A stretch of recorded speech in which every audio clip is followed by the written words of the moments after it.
السلام عليكم اخواني اخواتي، كي دايرين؟ لاباس عليكم؟ كنتمنى ان شاء الله يلقاكم هذا الفيديو هذا في احسن الاحوال وتكون ان شاء الله بصحه جيده. اليوم ان شاء الله نشارك معكم هذا البريوش اللي هو بريوش عائلي وكيجي معمر هكا في الوسط. فكنتمنى انه ينال الاعجاب ديالكم، فما تنساونيش اخواني اخواتي من التعليقات ديالكم واللايك ديالكم. فاللي ما مشاركش في القناه اشترك في القناه، وكنتمنى منكم انكم تدعموا القناه باش كتزيد لقدام. وهنا كنشكركم بزاف وكنتمنى لكم فرجه ممتعه. ودابا ان شاء الله ندوزو مع المكونات ديال الوصفه. هنا كما كتشوفوا عندي بيضه، عندي الحليب بودره، وعندي الخميره الفوريه، وعندي الملح، وعندي سنيده السكر، وعندي الزيت، الحليب، الماء، وعندي الخميره خماره ديال الحلوى، وعندي يعني هكا واحد ساشي ديال الفاني، وعندي قشره ديال الحامض ديال الليمون اولا ديال البرتقال.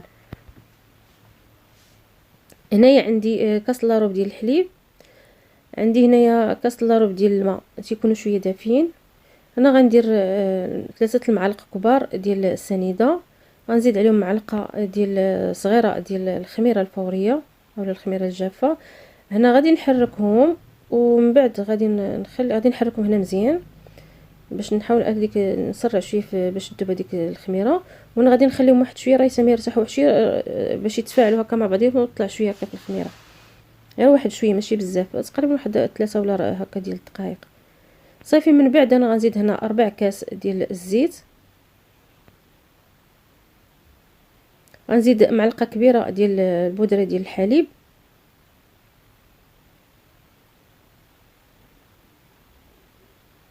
وغنزيد الكيس ديال الفاني،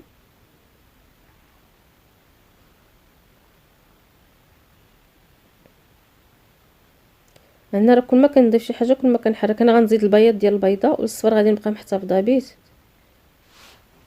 هنا غنزيد الملحه، وهنا غنزيد القشره ديال البرتقال اولا ديال الليمون يعني ديال الحامض اللي بغا يديرها. هنا غنزيد الباكيه ديال الخميره اولا الكيس ديال الخميره.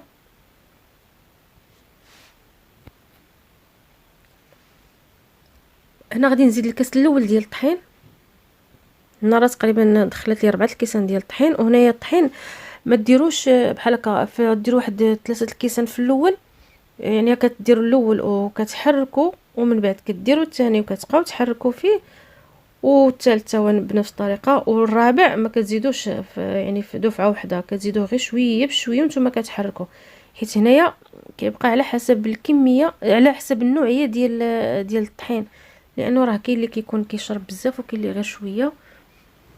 هنايا راه غادي الكاس هذا كنزيدو غير بشويه بشويه، يعني هذا الكاس الرابع غادي نضيفو غير شويه بشويه باش غنضيفو. انا كنحرك باش نشوف يعني القياس اللي بغيت انايا.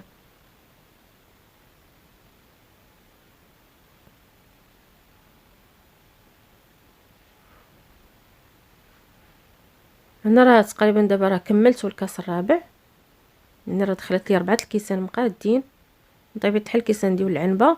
وانتم كما كتشوفوا العجينه راه جات على هذا الشكل هذا. من بعد غادي نغطيها وغادي نخليها حتى غادي تخمر.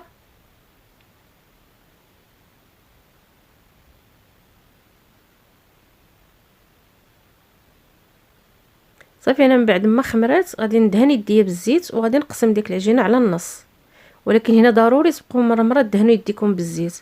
هنا صافي غادي ناخذ نص الكميه ديال العجينه وغادي نحاول اني نبسطها هكا بيدي، ولكن ضروري كما قلت لكم يدكم تكون فيها الزيت باش تقدر تعاونكم العجينه في هذا في التسراح. هنا من بعد غندير لها الشوكولاط اللي كنت صاوبته معكم هذا اللي فايت الاخراني، يعني هذا الفيديو الاخر اللي صاوبت اللي درت معكم ديال الشوكولاط، يعني راه هو هذا. هنا غادي نديرو فوق هذه العجينه وغادي نحاول اننا غادي نقادو، ولكن بلا ما نوصلو كاع حتى للجناب كاملين. المهم انا درت واحد الكميه نيت شويه لا باس يعني كثرتو نيت واحد شويه.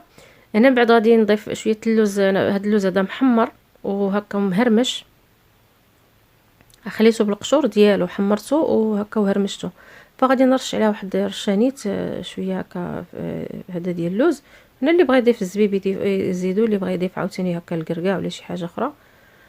هنايا درت عاوتاني يدي درت فيها الزيت، وهنايا درت واحد الطريقه انا ما هزيتش لانه حيت هنا تقدروا تهزوا العجينه كلها وتجيبوها في الوسط وتبقاو تجروها كالجناب، ولكن كتقدر تجر معكم داك الشوكولاط ولا شي حاجه. انا فضلت ندير بهذه الطريقه، يعني هكا يديرها ندير فيها الزيت وفي نفس الوقت راني غنسرح العجينه ومن بعد راه غنبدا نهز العجينه غير شويه بشويه، وغنبدا ندور بالجناب باش هكا الطريقه غتجيني منها غادي نسد الجناب، هكا غيجوني الجناب مسدودين وما غاديش تكحز لي، يعني هذاك الشوكولاط ما غاديش يتجر، ما غاديش يتجر. شتو كي درت ليها. ولكن المهم هنا ضروري ديروا يديكم فيها الزيت، الطريقه كتجي بها سهله،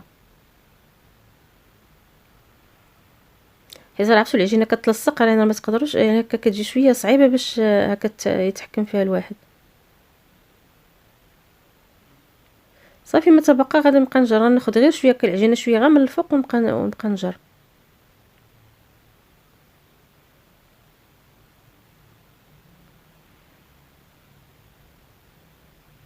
صافي من بعد هنا غادي نبقى نقاد فيها غير شويه بشويه، ومره مره ندير في يدي الزيت، مره ندير هكا في يدي في الزيت باش كتسهل.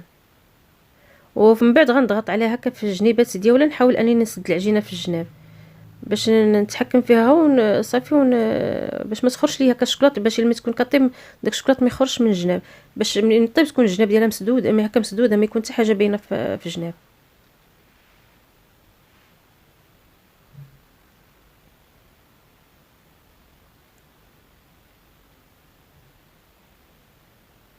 صافي غنبدا نضغط عليها غير واحد شويه هكا باش نقادها.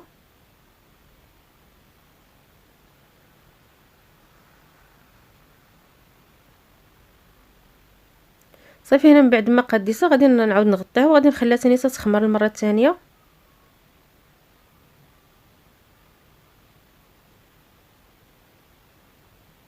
صافي من بعد ما خمرت لي هنا غادي ندهنها بالصفر ديال البيض، انا البيض هنا درت فيه شويه ديال الخل. صافي من بعد غادي ندخلها للفران، غادي طيب حتى غادي تحمر.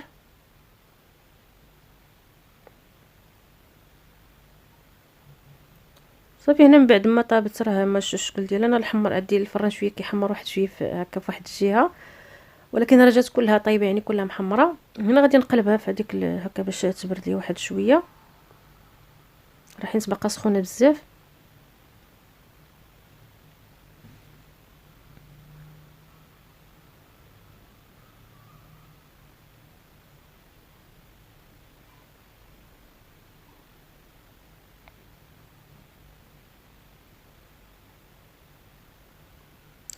كانت هذا هو البريوش اللي كما كتشوفوا هنا. من بعد غادي نخليه شويه غير يبرد واحد شويه.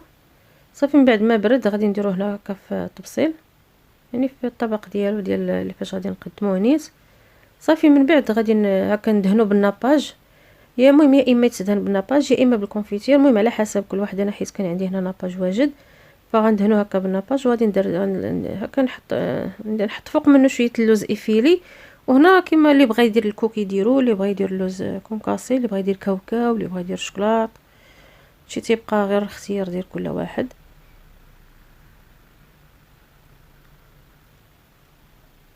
صافي من بعد غادي ندير له هذا، غادي نغربل فوق منه شويه ديال السكر كلاصي.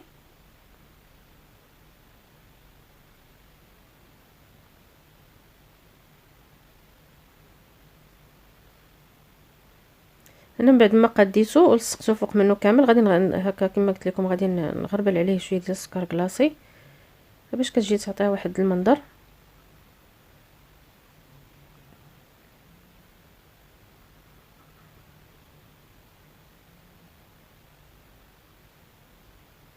صافي كان هذا هو البريوش ديالنا ديال اليوم. هنا كما كتشوفوا هنا راه شويه، راه ماشي كاع برد راه باقي واحد شويه شاد شويه ديال السخونيه، انا هكا زربت به،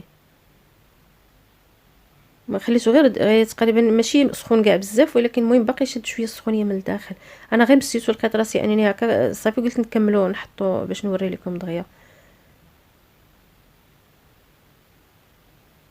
هنا راك شفتوا شويه الوسط راه باقي فيه شويه السخونيه، داكشي علاش ما هكا ملي جيت نقطعوه. المهم كان هذا هو البريوش كما كتشوفوا جا على هذا الشكل هذا. فهنا كنتمنى ينال الاعجاب ديالكم، وهنا كنبغي نشكر جميع الاخوان والاخوات اللي من المغرب وخارج المغرب. ومهم كالعاده دائما كنتمنى التوفيق للجميع، وكنقول لكم السلام عليكم حتى الفيديو اخر ان شاء الله.